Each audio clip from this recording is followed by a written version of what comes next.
প্ৰধানমন্ত্ৰী নৰেন্দ্ৰ মোদীৰ অধ্যক্ষতাত গোলকীয় বিনিয়োগকাৰী সন্মিলন আত্মনিৰ্ভৰ ভাৰতৰ বাবে সুপৰিকল্পিত নীতি গ্ৰহণৰ বিষয়ে মোদীৰ উল্লেখ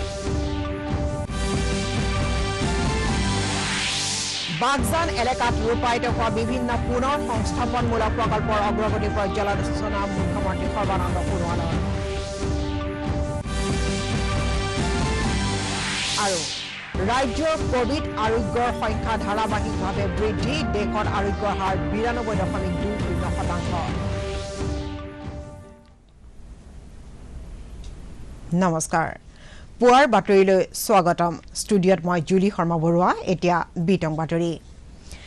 প্ৰধানমন্ত্ৰী নৰেন্দ্ৰ মোদীয়ে কালি সন্ধিয়া গোলকীয় বিনিয়োগকাৰী এখন ভাৰ্চুৱেল সন্মিলনত অধ্যক্ষতা কৰে এই সন্মিলনত বিশ্বৰ আগশাৰী বিনিয়োগকাৰী ব্যৱসায়িক নেতৃবৃন্দ চৰকাৰৰ উচ্চপদস্থ বিষয়াসকলে অংশগ্ৰহণ কৰে সন্মিলনত ভাষণ প্ৰদান কৰি প্ৰধানমন্ত্ৰীয়ে কয় যে কোভিড মহামাৰীৰ বিৰুদ্ধে ভাৰতবৰ্ষই যথেষ্ট সাহসেৰে যুঁজ দিছে আৰু ভাৰতৰ শক্তি আৰু সামৰ্থ্য সমগ্ৰ বিশ্বই প্ৰত্যক্ষ কৰিছে আত্মনিৰ্ভৰ ভাৰত গঢ়ি তুলিবৰ বাবে দেশে সুপৰিকল্পিত অৰ্থনৈতিক নীতি গ্ৰহণ কৰিছে বুলি মোদীয়ে নিজৰ ভাষণত উল্লেখ কৰে শেহতীয়াকৈ ভাৰত চৰকাৰে কৃষি খণ্ডত কৰা সংস্কাৰৰ ফলত কৃষকসকলৰ সৈতে সহযোগিতাৰে কাম কৰিবৰ বাবে বিনিয়োগকাৰীসকলে বহুতো সুযোগ পাব বুলি প্ৰধানমন্ত্ৰীয়ে মন্তব্য কৰে I hope that our better understanding of each other's perspective will result in a better alignment of your plans and our vision. Friends, through this year, as India bravely fought the global pandemic, the world saw India's national character.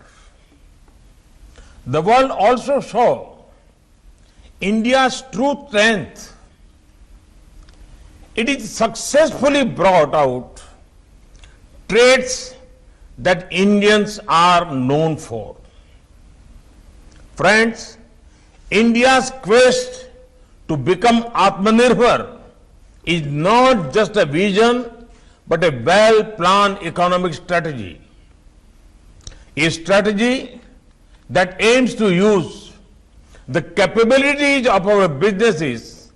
and skills of our workers to make India into a global manufacturing powerhouse. A strategy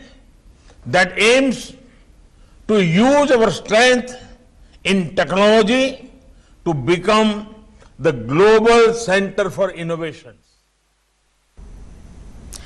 বিশ্ব বৰেণ্য শিল্পী Bharat Ratna doctor Bhupen হাজৰিকাৰ নৱম মৃত্যুবাৰ্ষিকীত কালি ৰাজ্যজুৰি তেওঁলৈ গভীৰ শ্ৰদ্ধা নিবেদন কৰা হয় মুখ্যমন্ত্ৰী সৰ্বানন্দ সোণোৱালে এই উপলক্ষে মহানগৰী জালুকবাৰীস্থিত শিল্পীগৰাকীৰ সমাধি ক্ষেত্ৰত অসম চৰকাৰৰ সাংস্কৃতিক সঞ্চালকালয়ৰ উদ্যোগত আয়োজিত স্মৃতি তৰ্পণ আৰু সৰ্বধৰ্ম প্ৰাৰ্থনা সভাত উপস্থিত থকাৰ লগতে শিল্পীগৰাকীৰ স্মৃতিত শ্ৰদ্ধাঞ্জলি নিবেদন কৰে মুখ্যমন্ত্ৰীয়ে শ্বহীদ বেদীত সেৱা জনাই শিল্পীগৰাকীৰ প্ৰতিমূৰ্তিত পুষ্পাঞ্জলি অৰ্পণ কৰে আৰু বন্তি প্ৰজ্বলন কৰি শ্ৰদ্ধাঞ্জলি জনায় বিশ্ব জয় কৰিবলৈ হলে ডক্টৰ হাজৰিকাৰ প্ৰদৰ্শন কৰি থৈ যোৱা পথ আমি আটাই অনুকৰণ কৰি যাব লাগিব বুলি সোণোৱালে মন্তব্য কৰে অসম গৌৰৱ শিল্পীগৰাকীৰ কৰ্মৰাজি অধ্যয়নৰ জৰিয়তে বিশেষকৈ ছাত্ৰ ছাত্ৰীসকলে নিজৰ শক্তিশালী ব্যক্তিত্ব গঢ়ি তুলিবলৈ সক্ষম হ'ব বুলি তেওঁ কয় মুখ্যমন্ত্ৰী অনুষ্ঠানত সুধাকণ্ঠৰ আদৰ্শ মানি চলি শান্তি আৰু সম্প্ৰীতিৰে বসবাস কৰিবলৈ আটাইকে আহ্বান জনায় অনুষ্ঠানত মন্ত্ৰী নৱ দলে আৰু সাংসদ কুইন ওজাও উপস্থিত আছিল মন্ত্ৰী অতুল বৰা আৰু কেশৱ মহন্তও সমাধি ক্ষেত্ৰত উপস্থিত হৈ শিল্পীগৰাকীৰ প্ৰতি শ্ৰদ্ধা জ্ঞাপন কৰে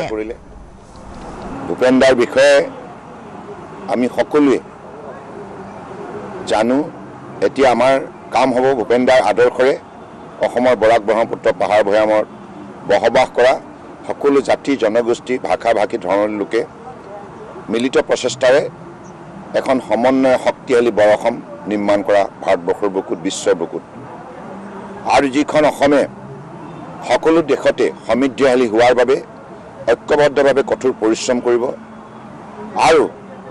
সাধনাৰে নিজৰ শক্তি প্ৰদৰ্শন কৰিব গতিকে মই সেইবাবে অসমৰ ৰাইজক শ্ৰদ্ধা সহকাৰে আহ্বান জনাইছোঁ আহক আমি সকলোৱে এই পবিত্ৰ দিনত সংকল্প গ্ৰহণ কৰোঁ অসমীয়া আইন নামত প্ৰতিজ্ঞাবদ্ধ হওঁ যে আমি যিকোনো পৰিস্থিতিতে আগন্তুক দিনত মিলাপ্ৰীতিৰে থাকিম কঠোৰ পৰিশ্ৰম কৰিম আৰু বিশ্বৰ বুকুত বৃহত্তৰ অসমীয়া জাতিক শক্তিশালী জাতি হিচাপে সকলো দিশতে প্ৰতিষ্ঠা কৰিম। ক্ষুধাকণ্ঠ ডক্টৰ ভূপেন হাজৰিকা স্মৃতি দিৱস উপলক্ষে কালি ৰাজ্যৰ বিভিন্ন দল সংগঠনে সাংস্কৃতিক কাৰ্যসূচীৰ আয়োজন কৰে। গুৱাহাটীত অসম সাংস্কৃতিক সঞ্চালকালয়ৰ উদ্যোগত অসম নাট্য সন্মিলন প্ৰগতি শিল্পী সংঘৰ সহযোগত ৰবীন্দ্ৰ ভৱনত এক বিশেষ সাংস্কৃতিক অনুষ্ঠান অনুষ্ঠিত হয়। সাগৰ সংগমত কটনা সাঁতুৰিলো শীৰ্ষক এই অনুষ্ঠানত উপস্থিত থাকে বিশিষ্ট শিল্পী মনীষা হাজৰিকা, পৰিচালক পুলক গগৈ, প্ৰাক্তন সাংসদ কুমাৰ দীপক দাস প্ৰমুখ্যে ৰাজ্যখনৰ কেইবাগৰাকী বিশিষ্ট ব্যক্তি। অনুষ্ঠানত জনপ্ৰিয় অভিনেত্ৰী বিদ্যা সম্বৰ্ধনা জনোৱা হয়। শিল্পী বিদ্যাসাগৰ, চয়নিকা বৈশ্য প্ৰমুখ্যে কেইবাগৰাকী শিল্পীয়ে অনুষ্ঠানত ভূপেন্দ্ৰ সংগীত পৰিৱেশন কৰে।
বিত্ত আৰু লোক নিৰ্মাণ বিভাগৰ মন্ত্ৰী ডক্টৰ হিমন্ত বিশ্ব শৰ্মাই কালি কাছমাৰী অষ্টক্লান্ত সংযোগী গুৱাহাটী আৰু উত্তৰ গুৱাহাটীৰ মাজৰ 6 লেনযুক্ত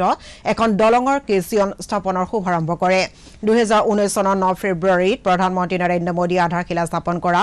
8.4 কিলোমিটাৰ দৈৰ্ঘ্যৰ এই দলংখনৰ সম্প্ৰতি দক্ষিণ পাৰৰ ফ্লাইঅভাৰৰ পাইল গাঁথনিৰ কাম সম্পূৰ্ণ হৈছে।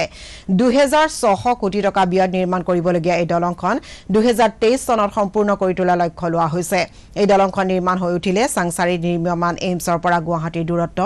বহুখিনি হ্ৰাস পোৱাৰ লগতে ৰাজ্যৰ যাতায়াত ব্যৱস্থা সুদূৰ প্ৰসাৰী প্ৰভাৱ পৰিব বুলি মন্ত্ৰী ডক্টৰ শৰ্মাই কয়।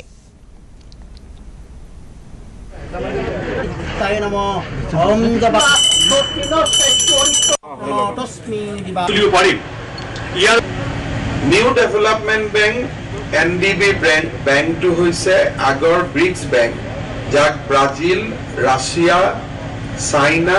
ইণ্ডিয়া এই চাৰিওখন ৰাষ্ট্ৰৰ ই এটা বেংক যাৰ জৰিয়তে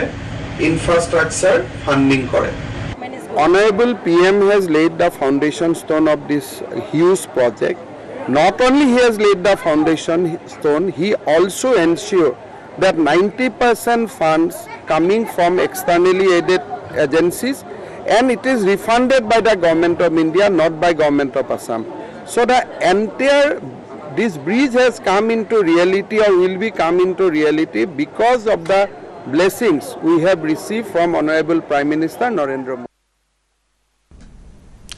মুখ্যমন্ত্ৰী সৰ্বানন্দ সোণোৱালে কালি জনতা ভৱনত অনুষ্ঠিত এখন বৈঠকত বাগজান এলেকাৰ ৰূপায়িত হৈ থকা বিভিন্ন পুনৰ সংস্থাপনমূলক প্ৰকল্পৰ অগ্ৰগতিৰ পৰ্যালোচনা কৰে। বৈঠকত মুখ্যমন্ত্ৰীয়ে বাগজান দীঘল তৰং হাইস্কুলখনৰ লগতে অঞ্চলটোৰ অন্যান্য ভালেমান বিদ্যালয়ৰ নৱীকৰণ তথা উন্নয়নৰ কাম কাজৰো বুজ লয়। তদুপৰি বাগজানত 30খন বিচনাযুক্ত আদৰ্শ হস্পিটেল,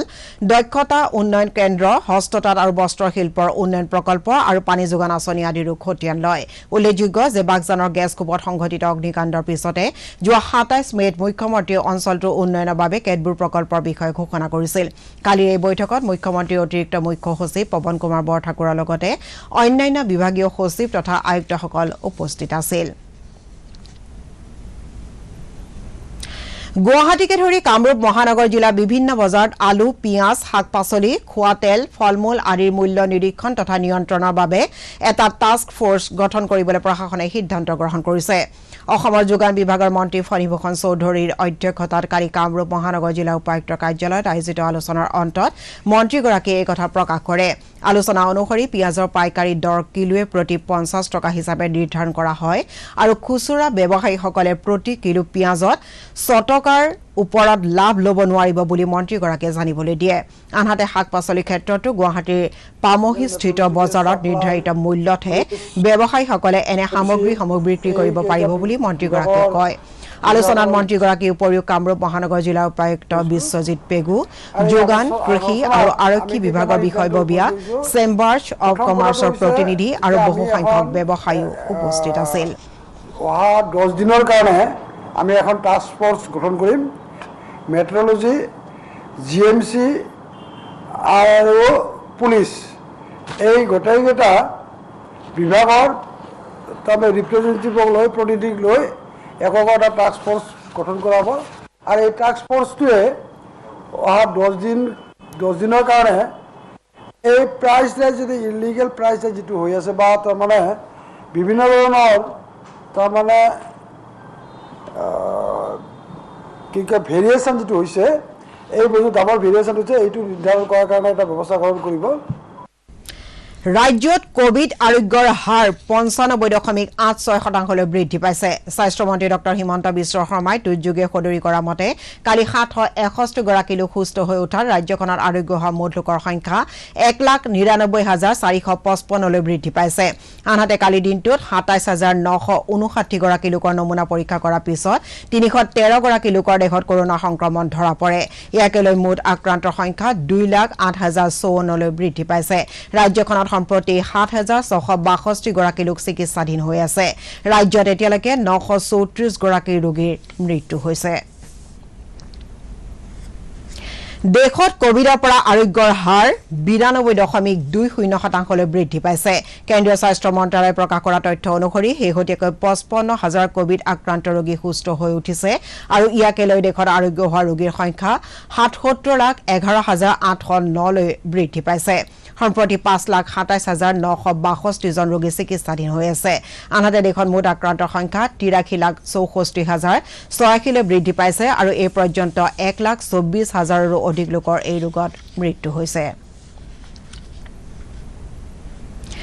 দেশৰ সাংস্কৃতিক মন্ত্ৰালয়ে কোভিড-19 মহামাৰী ৰোধৰ বাবে দেশৰ সংগ্ৰহালয় কলা বিথিকা আৰু চিত্ৰকলা প্ৰদৰ্শনী আদি পুনৰ মুকলি কৰাৰ ক্ষেত্ৰত কেতবোৰ সুৰক্ষামূলক ব্যৱস্থা গ্ৰহণৰ নিৰ্দেশ দিছে ভাৰতৰ সাংস্কৃতিক ঐতিহ্য বিকাশৰ স্বাৰ্থত অহা 10 নৱেম্বৰৰ পৰা এনে প্ৰতিষ্ঠান তথা প্ৰদৰ্শনীসমূহ পুনৰ মুকলি কৰা হ'ব ইয়াৰ পূৰ্বে চলিত বছৰৰ 17 মাৰ্চত চৰকাৰে কোভিড-19 মহামাৰীৰ প্ৰতি লক্ষ্য ৰাখি দেশৰ সকলো সংগ্ৰহালয় তথা কলা বিথিকাসমূহ বন্ধ ৰখাৰ বিষয়ে ঘোষণা কৰিছিল এই সন্দৰ্ভত জাৰি কৰা নিৰ্দেশনাত মন্ত্ৰালয়ে কণ্টেইনমেণ্ট এলেকাৰ ভিতৰত অন্যান্য বিধিগত ব্যৱস্থাসমূহ কঠোৰভাৱে পালন কৰি প্ৰতিষ্ঠানসমূহ পুনৰ মুকলি কৰাৰ নিৰ্দেশ দিছে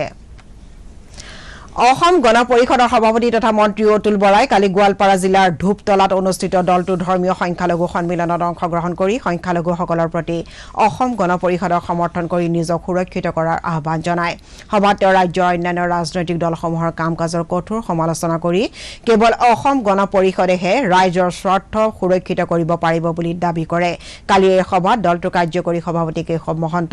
উপসভাপতি জ্যোতিষ দাস নুৰুল হুছেইন কমলা কলিতা আদি নেতাৰ লগতে দলটোত নতুনকৈ যোগদান কৰা কণ্ঠশিল্পী কল্পনা পাটোৱাৰীও অংশগ্ৰহণ কৰে আমাৰ ধৰ্মীয় সংখ্যালঘু দলৰ গোট আছে এই ষ্টেজটো ইয়াত অনুষ্ঠিত কৰিছিল ৰাজ্যখনৰ বিভিন্ন প্ৰান্তৰ ধৰ্মীয় সংখ্যালঘুৰ দায়িত্বত থকাসকল ইয়ালৈ আহিছে ইয়াৰ পৰিৱেশ আৰু ইয়াত উপস্থিত যিসকল হৈছে সেইসকলৰ উৎসাহ দেখি আমি অভিভূত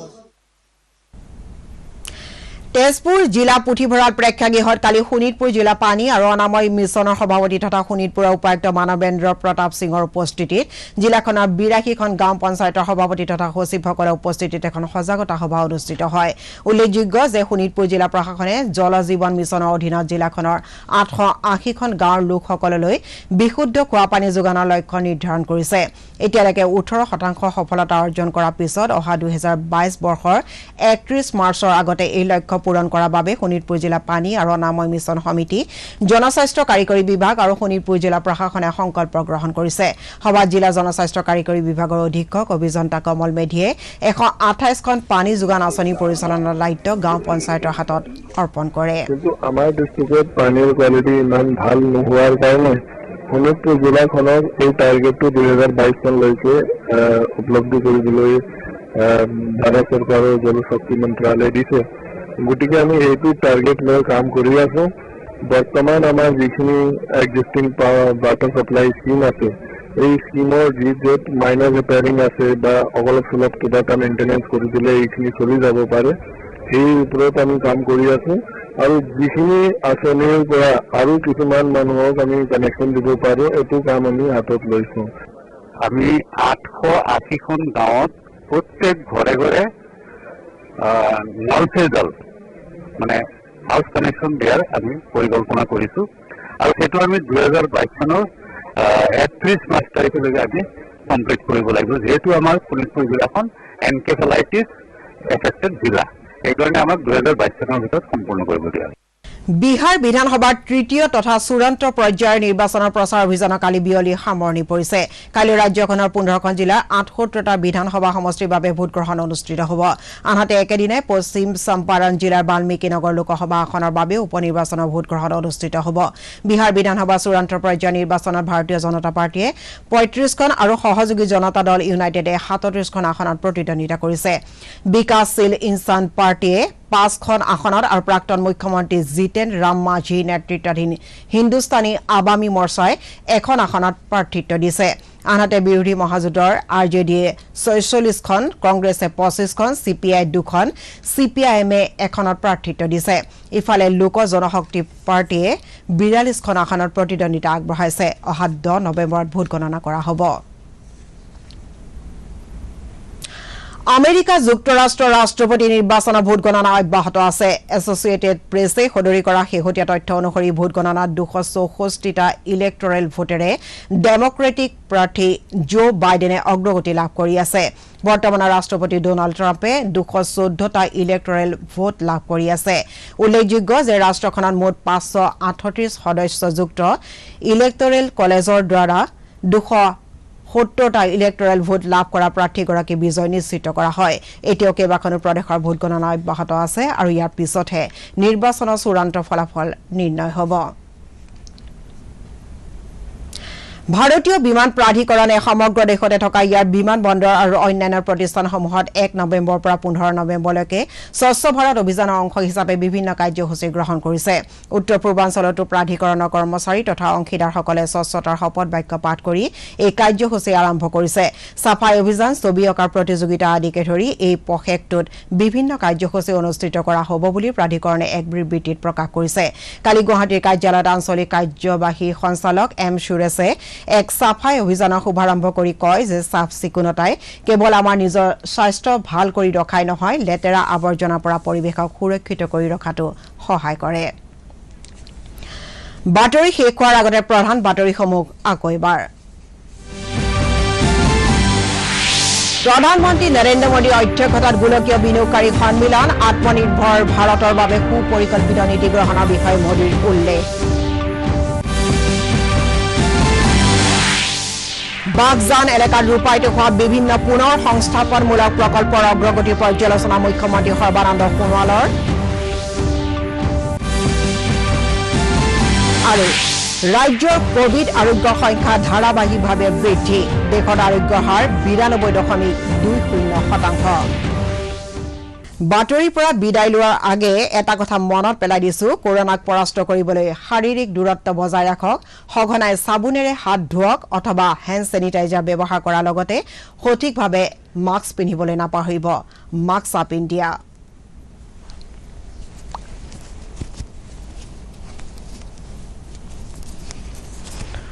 পুৱাৰ বাতৰি ইমানেই পৰৱৰ্তী বাতৰি আবেলি 4 বজাত নমস্কাৰ